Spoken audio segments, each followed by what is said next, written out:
una mirada táctil, son dos sentidos unidos por el lenguaje, pero con mucho sentido porque es la forma que tiene Anna, Josep, Victorino, entre otros, para poder disfrutar con las manos, en este caso no solo de cada detalle arquitectónico, sino también de toda la belleza del Palacio Güell en Barcelona. Pasen, vean y sobre todo toquen, vean cómo lo hacen.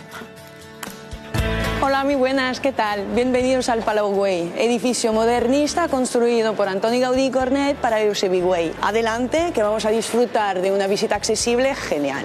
Estamos enfrente de la maqueta táctil que nos va a permitir tocar un poco este edificio para entender cómo funciona, ¿no? Fue construido entre 1886 y 1890 y es un palacio urbano como se adaptó a la vida burguesa de los Güells. ¿Lo estás leyendo todo en ese cartel? Para nosotros es una ventaja, ¿no?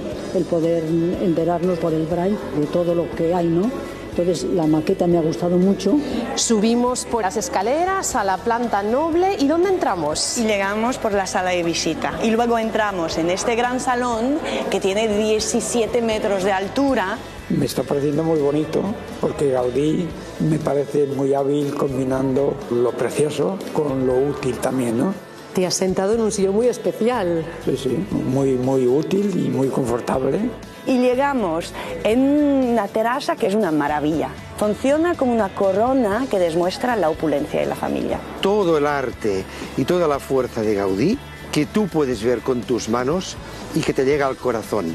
Y la Diputación y todas las instituciones pues ponen de su parte para que todos podamos disfrutarlo y hacerlo nuestro.